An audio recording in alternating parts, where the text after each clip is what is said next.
പ്രിയപ്പെട്ട പ്രേക്ഷകരെ, നിയമപ്രകാരമുള്ള ഒരു മുന്നറിയിപ്പോടുകൂടി ഞാൻ ഈ വാർത്ത വായിക്കാം. മദ്യപാനം ആരോഗ്യത്തിന് ഹാനികരം. അതിപ്പോൾ പറഞ്ഞത് എന്തിനാണെന്നല്ലേ? ഇതാണ് വാർത്ത. മദ്യപാനികൾക്ക് ഒരു സന്തോഷ വാർത്ത. സംസ്ഥാനത്തെ ബാറുകളുടെ പ്രവർത്തന സമയം കൂട്ടും. രാവിലെ 10 മുതൽ രാത്രി 12 വരെ ഇനി ബാറുകൾ തുറന്ന് പ്രവർത്തിക്കും. ടൂറിസം കേന്ദ്രങ്ങളിലെ 5 സ്റ്റാർ ഹോട്ടലുകൾ പുലർച്ചെ 3 വരെ പ്രവർത്തിക്കാനും തീരുമാനമായി. വിജ്ഞാപനം പുറത്തിറങ്ങിയാൽ പുതിയ സമയക്രമം പ്രാബല്യത്തിലാകും. ബാറുടമകളുടെ ദീർഘകാലമുള്ള ആവശ്യമാണ് ഇപ്പോൾ സർക്കാർ അംഗീകരിച്ചിരിക്കുന്നത്.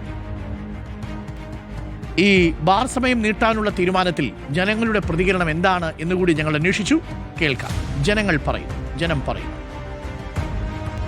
ഈ രാത്രി ടൂറിസ്റ്റ് മേഖലയിൽ ഈ 12 മണി കൊടുത്തു കഴിഞ്ഞാലേ സാധാരണപ്പെട്ടവർക്ക് ബുദ്ധിമുട്ടാവും. അത് സാധാരണപ്പെട്ടവർ ഈ 9 മണിക്ക് ദാനം വാങ്ങി കഴിച്ചിട്ട് വീട്ടിൽ കിടന്ന് ഉറങ്ങുമ്പോൾ എന്നെ പോലുള്ള അല്ലാതെ കൂലിപ്പണിക്കാർ വീണ്ടും വെച്ച് പോകൂലേ ബാർ അടുത്തുണ്ടെങ്കിൽ. അടുത്തുള്ള കാര്യത്തിൽ 12 മണിക്ക് ബാറിൽ പോയി വെള്ളം കഴിച്ചിട്ട് തിരിച്ച് വീട്ടെത്തുമ്പോൾ ഒരു നേരം ആവും. അതാണ് എന്റെ കണക്ക്. നല്ല കാര്യമല്ലേ? പുറത്തു പോയി കഴിക്കുന്നേക്കാളുപരി 12 മണി വരെ ആക്കുന്നതിന് നല്ലൊരു കാര്യമാണ്. അതിനോട് ചോദിക്കുന്നുണ്ട് 12 മണിയോ 1 മണിയോ കസ്റ്റമറിന്റെ ഇതല്ലേ. സമയം കൂടുതൽ കൊടുക്കുന്നതുകൊണ്ട് കുറച്ച് ദോഷങ്ങളെ വരുള്ളൂന്നാണ് എനിക്ക് തോന്നണേ. നല്ലത് വരാൻ സാധ്യത കുറവാണ്, കൂടുതൽ ദോഷങ്ങളെ വരാൻ സാധ്യതയുള്ളൂ. സമയം ദൈർഘ്യം കൂട്ടണമുണ്ട്. രാവിലെ മോർണിംഗിൽ തുറന്നാലും കുഴപ്പമില്ല, ഈ രാത്രിയുള്ള സമയം കൂട്ടാൻ പാടില്ല. കാരണം ഡേഞ്ചർ കാലഘട്ടമാണ് ഇപ്പോൾ. 12 മണി വരെ ബാറാക്കുന്നതിൽ എൻ്റെ അഭിപ്രായം എന്ന് പറഞ്ഞാൽ വേണ്ടെന്നാണ്. എൻ്റെ അഭിപ്രായത്തിൽ ഇത് മാക്സിമം ഡൗൺ ആക്കുക, കയറ്റാൻ പാടില്ല.